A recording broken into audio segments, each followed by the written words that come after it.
जय माता दी बंधुरा आज के आमी तुम्हादेर साथे शेयर करते चलेছি एमन एकटी जायगा जेखाने जावा अनेकेर स्वप्न।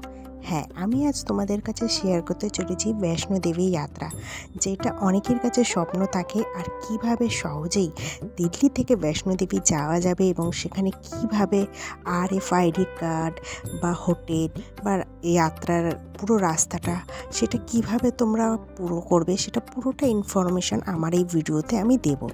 खूब सहजे एबं खूब शर्टकाटे आमी এই यात्राटा तोमादेर साथे आमी शेयर करब। और जेहेतु आमी दिल्ली थाकी ताई दिल्ली থেকে কিভাবে সহজে এই মন্দিরে যাওয়া যাবে বা এই বৈষ্ণো দেবী যাত্রা সফল হবে সেইটা তোমাদের সাথে আমি শেয়ার করছি। তাই চলো শুরু করে দিই। নিউ দিল্লি থেকে জম্মু তাওয়াই বা বৈষ্ণো দেবী কাটরার অনেক ট্রেন থাকে, অনেক ট্রেনে সুবিধা আছে যেটা তোমরা যেতে পারো। এছাড়াও বাই রোডও যাওয়া যায়, বাই রোডও তোমরা যেতে পারো। এছাড়া তোমরা ফ্লাইট বুক করেও যেতে পারো। তো এই ট্রেনটা যেতে বাই মানে ট্রেনে তোমরা যদি যাও তাহলে 13 ঘন্টা থেকে 14 ঘন্টা লাগে এবং এটা খুব একটা ভিড় হয় না। রাতের ট্রেনে সাধারণত গেলে সুবিধে হয়। আর তোমরা যদি বাই রোড যদি যেতে চাও বাই রোডেরও অনেক সুবিধা থাকে, যেমন NH44 দিল্লি কাটরা এক্সপ্রেসওয়ে এই রুট ধরেও যাওয়া যায়। কিন্তু বাই ট্রেনে গেলে আমার মনে হয় তার দৃশ্যগুলো খুব সুন্দর, প্রকৃতির দৃশ্যগুলো কিন্তু মিস করা যায়। এবং যেহেতু অনেকটা দূরে পাহাড়ের উপর, তাই ট্রেনের এই সিনগুলো কিন্তু একদম মিস করবে না। আর এটা কিন্তু সত্যি সত্যি অনেক অনেক মনোরম দৃশ্য যেটা তোমরা বৈষ্ণো দেবী কাটরা যেতে গেলে দেখতে পারবে। অনেক উপর দিয়ে যে ট্রেন যায় এবং নিচে যে নদী বয়ে চলেছে সেই দৃশ্য, এবং নদীর কিন্তু দুটো জলের কালার আলাদা আলাদা ভালো করে লক্ষ্য করলেই দেখা যায়। আর এইখানে কিন্তু সত্যি শীতের সময় খুব একটা লেট করে না, টাইম মতন পৌঁছে যায়। এবং অবভিয়াসলি অনেক অনেক ট্রেন যায়। বন্দে ভারত দিল্লি থেকে নতুন শুরু করেছে। এছাড়াও অনেক ট্রেন আছে যেটা কিন্তু ঠিক টাইমেই পৌঁছে যায়। আর এই দেখো ঠিক টাইমে বলতে গেলে 1:30-2টোর মধ্যে কিন্তু ট্রেন পৌঁছে যায় পরের দিন দুপুরে। তো বৈষ্ণো দেবী কাটরায় ট্রেন পৌঁছে গেছে। দেন এরপরে অনেক প্রসিজার থাকে, সেই প্রসিজারগুলো আমি তোমাদের একটু একটু করে ডিটেলসে জানাবো। তো সত্যি প্রথমেই যখন তোমরা কাটরাতে ঢুকবে বা বৈষ্ণো দেবীতে ঢুকবে, একটা অন্যরকম একটা বাতাবরণ বা অন্যরকম একটা পরিবেশ চলে আসে।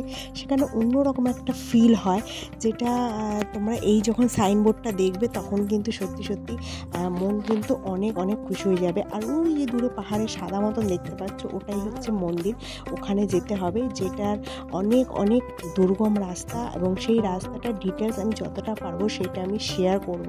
তো এই দৃশ্য কিন্তু ভোলা যায় না। দিনের ট্রেনে গেলে রাতে কিন্তু এগুলো দেখা যায় না, তাই সবসময় চেষ্টা করবে রাতের ট্রেনে যেতে। তাহলে দিনে পৌঁছলে কিন্তু এই মনোরম দৃশ্যগুলো কিন্তু দেখা যায়। তো স্টেশন থেকে এখানে যেতে গেলে প্রথমত যেতে হবে, স্টেশন থেকে অনেকটাই দূর আছে, তার জন্য আলাদা তোমার টোটো অটো ভাড়া করে বৈষ্ণো দেবীর কাটরার যে যাত্রাটা শুরু হয় তার সামনাসামনি হোটেল থাকতে হবে। এখানে অনেক কাটরাতে অনেক অনেক হোটেল পাওয়া যায়, যে হোটেলের কিন্তু প্রাইস অনেক সস্তা। সেটা আমি তোমাদের আগের ভিডিওতে দেখাবো এবং আমি বলবো যে কম সস্তায় কীরকম হোটেল পাবে। কিন্তু কাটরাতে এসে সবার আগে যেটা করতে হবে, তোমাদের প্রথমে বানাতে হবে ID কার্ড। তো স্টেশনে দেখতে পাচ্ছ অনেক ভিড়। তো অফ সিজন বলো সিজন বলো এখানে কিন্তু সব সময় যারা ভক্তরা তারা কিন্তু আসে। আর এখানে এসে প্রথমে বানাতে হয় ID কার্ড, যেটাকে বলে RFID কার্ড। আর এই কার্ডটা কিন্তু তোমরা কাটরায় এসে রেলওয়ে স্টেশন থেকেও বানাতে পারো, বাই ফ্লাইটে আসলে এয়ারপোর্টও বানাতে পারে, এবং তোমরা যখনই বৈষ্ণো দেবী যাত্রা শুরু করবে সেই পয়েন্টে সাইনবোর্ডে বলে একটা ট্রাস্ট আছে, ওখানে গিয়েও বানাতে পারো। তো অনেক অনেক সুবিধে আছে। তো এখানে অনেক থাকারও সুবিধে আছে। তো প্রথমে তোমরা স্টেশন থেকে বেরোনোর সময় তোমাদের এখানে একটা রেজিস্ট্রেশন অফিস থাকবে। এই রেজিস্ট্রেশন অফিস থেকে তোমরা কিন্তু RFID কার্ড বানাতে পারো। আর এই কার্ডটা নিয়েই কিন্তু তোমাকে পুরো এই যাত্রাতে তোমাকে থাকতে হবে, যেটা তোমার ID কার্ড থাকবে, এবং এটা তোমরা যাওয়ার সময় ব্যাক করেও দিতে পারো। এই কার্ডটা বানানোর জন্য অনেক লাইন পড়ে দুরকমভাবে, একটা তোমরা কাউন্টার থেকে করতে পারো, একটা তোমার অনলাইন সেলফ একটা কাউন্টার আছে যেখানে নিজেরা করতে পারো। এই সেই ট্রাস্টি বোর্ড যেখানে কাউন্টার থাকে, রেজিস্ট্রেশন করতে হয় এবং এখান থেকে ওরা একটা ID কার্ড দেয়। সেই ID কার্ডটা দিয়ে তোমাদের বৈষ্ণো দেবী মন্দির দর্শন করতে যাবে। তো এখানে লম্বা লাইন লাগে, তো অনেকটা দুটো দুটো ভাগে থাকে যেখানে তোমাদের ফটো তোলা হয়। এবং এই দেখো এখানে ফটো সিস্টেম হয়, প্রথমে তোমার ফটো তোলা হবে এবং সঙ্গে সঙ্গে আধার কার্ড দিয়ে তোমাদের কিন্তু এই আইডিটা বানানো হয়। আর এই আইডিটা তোমরা যখন ব্যাক করবে যে যার বাড়িতে তখন কিন্তু আইডিটা ফেরত দিয়ে দেয়। তো এই দেখো এখানে ফটো তুলে তুলে আইডি দেওয়া হচ্ছে। আর এটা হচ্ছে একটা বুথ যেখানে সেলফ আইডি বানানো হয়, মানে এখানে তোমরা নিজেরা অনলাইনে আইডি বানাতে পারো। এখানে সেম প্রসিজার রয়েছে, যাদের জানা থাকে তারা করে আর যাদের জানা না থাকে তারা কাউন্টারে গিয়ে করে। তো খুব সুযোগ আর খুব সুবিধা, অনেক সুবিধা আছে। তো এই দেখো আমি তোমাদের দেখিয়ে দিচ্ছি, এরকম একটা আইডি কার্ড থাকে আর এই আইডি কার্ডটা কিন্তু তোমাদের কাছে থাকবে, কারণ এই আইডি কার্ডটা তোমাদের কিন্তু অনেক জায়গায় চেকিং করার সময় তোমাদের দেখাতে হবে। যেটা তোমরা যখনই বৈষ্ণোদেবী যাবে সেই চেকিংয়ে তোমাদের কিন্তু এই আইডি কার্ডটা দরকার পড়বে। ট্রেন স্টেশন থেকে বেরিয়ে কাটরায় অনেক মার্কেট এবং অনেক থাকার জায়গা আছে এবং খুব প্রাইস খুব কম এবং অল্প টাকায় তোমরা কিন্তু বৈষ্ণোদেবী ঘুরতে পারবে। কারণ বৈষ্ণোদেবী এমন একটি জায়গা যেখানে কিন্তু অন্য জায়গায় গেলে যেখানে খরচাটা হয়, বৈষ্ণোদেবীতে গেলে কিন্তু এত খরচা হয় না।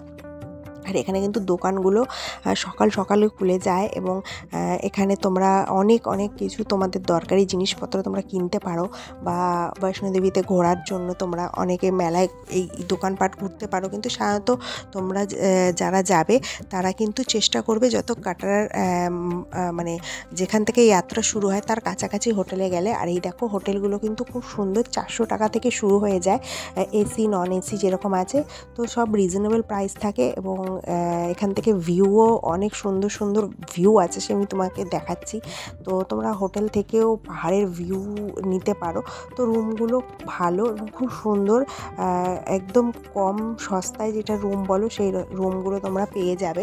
তো এরপরে তোমরা রেস্ট নিয়ে খাওয়া দাওয়া করে, যেহেতু আমাদের যাত্রা ছিল সন্ধ্যাবেলায়, তো খাওয়া দাওয়া করে দুপুরবেলা রেস্ট নিয়ে সন্ধ্যাবেলায় 7টার সময় যাত্রা স্টার্ট হয়েছিল এবং 12 ঘন্টা ধরে এই যাত্রা করা হয়েছিল। তার পুরো ডিটেলসটা আমি তোমাদের দিয়ে দেবো। তো তার আগে ভিডিওটা ভালো লাগলে লাইক কমেন্ট শেয়ার করে দেবে, আমার চ্যানেলে নতুন থাকলে চ্যানেলটাকে সাবস্ক্রাইব করে দেবে, এইভাবে সঙ্গে থাকবে। তো এরপরে আমি তোমাদের দুটো রাস্তা দেখাবো, একটা ছিল সিঁড়ির রাস্তা, একটা হচ্ছে তোমার চড়াই রাস্তা। তো বানগঙ্গা আর তারাকোট দুটো রাস্তা আছে, তো যে যেটা রাস্তা দিয়ে পারবে সেইভাবেই যাবে। তো তারাকোট থেকে বৈষ্ণোদেবীর রাস্তাটা সবথেকে সহজ, 7 কিলোমিটার দূর এবং সেটার একটা চড়াই রাস্তা। আর এখানের থেকে কিন্তু ভিড় কম থাকে, কারণ তোমরা যখন তারাকোট থেকে যাবে তার আগে কিন্তু যারা চড়াই করে, মানে যারা পাহাড়ে চড়ে, যারা মন্দিরে যায়, তো সবার আগে আর্ধকুমারী যায়। আর্ধকুমারী থেকে তারপরে ওরা দুর্গা ভবন এবং ভৈরবনাথ দর্শন করা হয়। তো এখান থেকে কিন্তু চড়াই শুরু হয়ে যায়, অনেকে সিঁড়ির রাস্তাতে যায়, অনেকে এই প্লেন রাস্তা দিয়ে যায়। তো আমি বলবো যারা যাবে তারা কিন্তু এই চড়াইয়ের রাস্তা দিয়ে গেলে বেশি সুবিধা হয়, কারণ সিঁড়িটা একটু টাফ হয়ে যায়। এই রাস্তায় কিন্তু ভিড় কম থাকে আর এখান থেকে কিন্তু যেতে খুব সুবিধে হয় এবং রাস্তাটা কিন্তু খুব সহজ হয়ে যায়। তো এই দেখো অনেকে আছে যারা ফিরছে এবং এখানটার কিন্তু দেখতে যতটা সহজ মনে হয় ততটা সহজ নয়। বলে না, তুমি ভালো কিছু পেতে গেলে তার জন্য তোমাকে কষ্ট করতে হবে।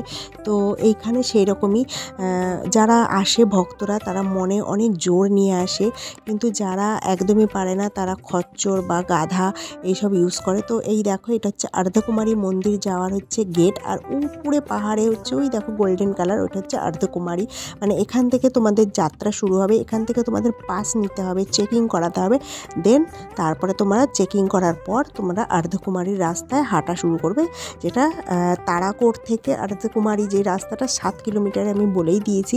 তো এখান থেকে কিন্তু তোমাদের চড়াই চড়তে হবে এবং পাহাড় চড়তে হবে।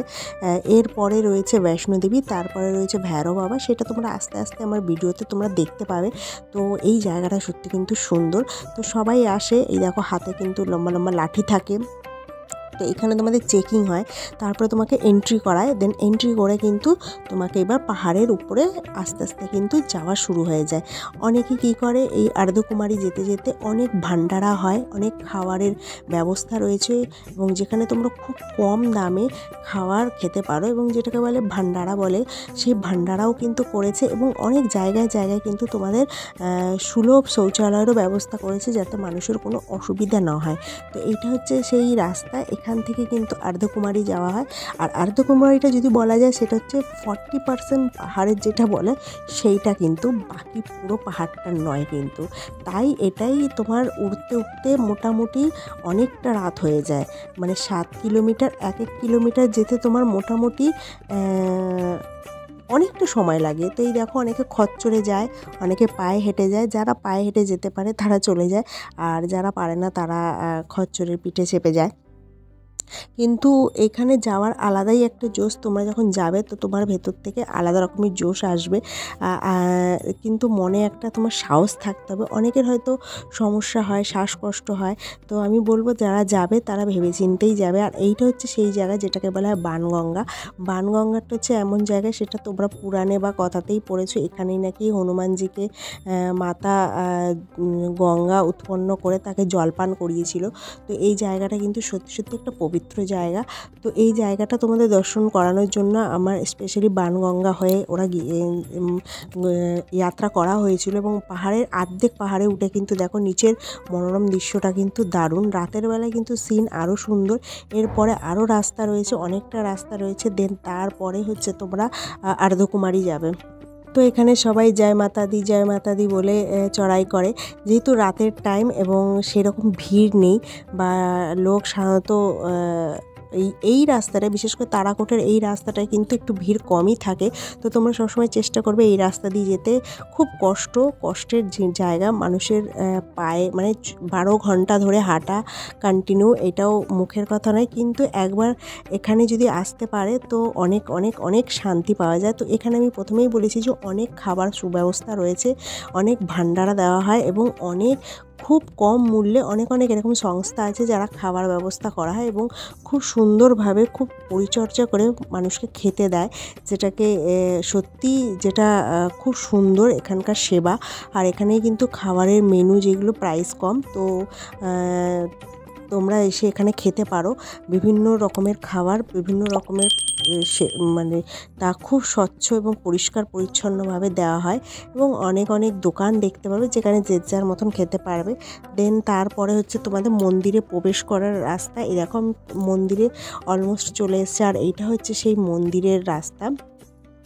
এখান থেকে যে গুফার ভেতরে যেতে হয়, সেই গুফার জন্য আলাদা টিকিট করতে হয়, পার্চি কাটতে হয় যেটাকে বলা হয়। তো ওই টিকিট করে তারপরে তোমার নাম্বার থাকে, সেই নাম্বারে তোমার যত নম্বরে থাকে তুমি তত নম্বরে তুমি যেতে পারবে। অনেকে ওয়েটিং লিস্টে থাকে। যাদের ওয়েটিং লিস্টে থাকে তারা কি করে, আর্ধকুমারী থেকে দুর্গা ভবনে চলে যায় এবং ফেরার পথে আবার আর্ধকুমারীতে মন্দির দর্শন করে গুফা দর্শন করে যায়।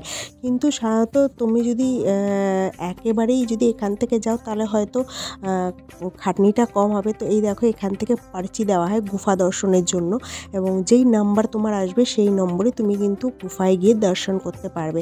এখানে মাতা 9 মাস এই গর্ভ গিয়েছিল, তারপরে উনি পাহাড়ের উপরে এখন যেখানে বাস করছে, যেটা দুর্গা ভবন, ওখানে চলে গিয়েছিল।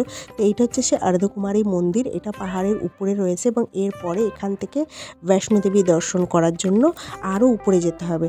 তো এইখানে মোটামুটি যে এই রসিদটা কাটা হয়, এই রসিদে এখানে যেমন 263 নাম্বার, তো এইরকমই নাম্বার দেওয়া থাকে। কেউ ওয়েট করে নাম্বার পর্যন্ত, আর নাহলে কেউ করে দুর্গা মন্দিরে চলে যায়। তারা মন্দির দর্শন করে এসে তারপরে আবার এই আর্ধকুমারীর গুফাতে যায়।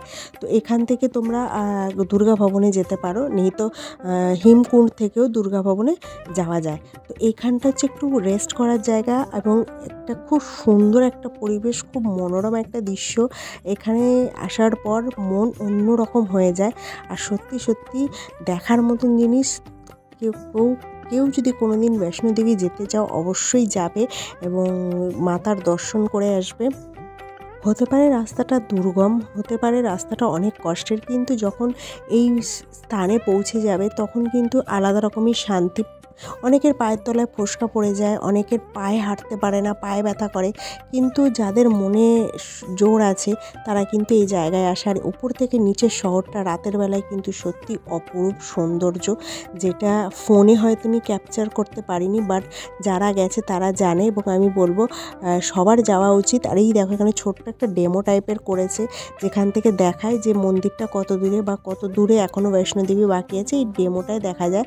আর এই মন্দিরটা মন্দিরটার দেখার পর এরপরে হচ্ছে বৈষ্ণোদেবী, যেটা আমার নেক্সট ভিডিওতে বৈষ্ণোদেবী দর্শন অবশ্যই করাবো। এই যে এখানে 9 মাস উনি গর্ভগৃহে থাকেন বা ছিলেন, দেন তারপরে উনি পাহাড়ের উপরে চলে গেছিলেন, তাই জন্য প্রথমে এখানে দর্শন করে তারপরে উপরে যাওয়া হয়। আর এখানে এই যে ভান্ডারা যেখানে থাকে একদম কম মূল্যে সুন্দর একটা পরিষেবা দেওয়া হয়, যেখানে তোমরা তোমার মনের মতন খেতে পারো, এবং যেটা হচ্ছে আনলিমিটেড, মানে কোনো লিমিট নেই, যত তুমি খেতে পারো নিজের হাতে নিয়ে খাও। দেন খাওয়া দাওয়া করে রেস্ট নিয়ে তারপরে মেন মন্দির দর্শন বৈষ্ণোদেবী। দেখো পাহাড়ের উপর থেকে কত সুন্দর লাগছে, এবং তোমাদের নেক্সট ভিডিওতে আমি কিন্তু এই বৈষ্ণোদেবীর দর্শন করাবো। তাই ভিডিওটা তোমরা যদি এই পর্যন্ত দেখেছো তো অবশ্যই ভিডিওটা লাইক করে দিও, আর ভালো লাগলে কিন্তু সুন্দর সুন্দর কমেন্ট করে দিও। দেখা হবে তোমাদের সাথে নেক্সট ভিডিওতে, ততক্ষণের জন্য জয় মাতা দি।